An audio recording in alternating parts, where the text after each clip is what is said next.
അങ്ങനെ ദേ വീട്ടിൽ നിന്ന് യാത്രയ്ക്ക് പറഞ്ഞ് ഞങ്ങൾ കറങ്ങാൻ ഇറങ്ങിയിട്ടുണ്ട്. അപ്പോൾ ഇത്തവണ പോകുന്നത് എമ്മോട്ടിയിലേക്കാണേ. അവിടെ പാർക്കിംഗ് കിട്ടിയിട്ടുണ്ടായിരുന്നത് ദേ റൂഫ് ടോപ്പിലാണ് കേട്ടോ. അടിപൊളി എക്സ്പീരിയൻസ് ആണേ. പിന്നെ ദേ ഇതാണ് കേട്ടോ ഏട്ടൻ സർപ്രൈസ് ഗിഫ്റ്റ് തന്ന ഡ്രസ്സുകളിലുള്ള ഒരു ഡ്രസ്സ് സ്റ്റുഡിയോ എന്നാണ് എടുത്തിട്ടുള്ളത്. പിന്നെ നമ്മൾ നേരെ പോയത് ഫലൂദ നേഷനിലേക്കാണ്. ഫലൂദയ്ക്ക് ഓർഡർ ചെയ്തത് കട്ട വെയിറ്റിംഗ് ആണേ. എപ്പോഴത്തെയും പോലെ എനിക്ക് തന്നെയാണ് കേട്ടോ ഇത്തവണയും സർവിങ് ഡ്യൂട്ടി കിട്ടിയിട്ടുള്ളത്. ഞാൻ വാനില ഫലൂദയും ഏട്ടൻ ചിക്കു ഷേക്കുമാണ് ഓർഡർ ചെയ്തിട്ടുണ്ടായിരുന്നത്.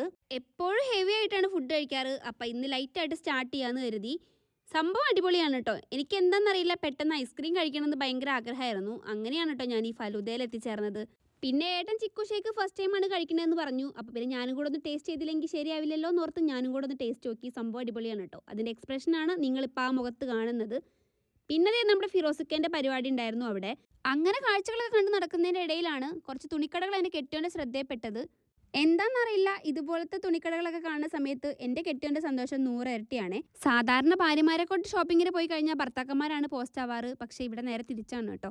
അങ്ങനെ അതേ എടുത്ത ഡ്രസ്സൊക്കെ ട്രയൽ ചെയ്ത് നോക്കി, ഒന്നും ഇഷ്ടമായില്ല. ഞാനാണെങ്കിൽ ഇതേ എൻ്റെ ഷോപ്പിംഗ് ഒക്കെ പെട്ടെന്ന് തീർത്തു.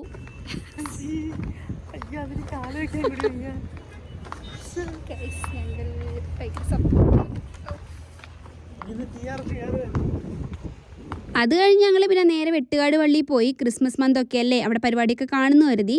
അപ്പോൾ ഇത് കഴിഞ്ഞിട്ട് ഇനിയും ഒരുപാട് വിശേഷങ്ങൾ വരുന്നുണ്ട്. ഇഷ്ടപ്പെട്ട് കഴിഞ്ഞാൽ ഫോളോ ചെയ്ത് സപ്പോർട്ട് ചെയ്യണേ. അടുത്ത വീഡിയോയിൽ കാണാം.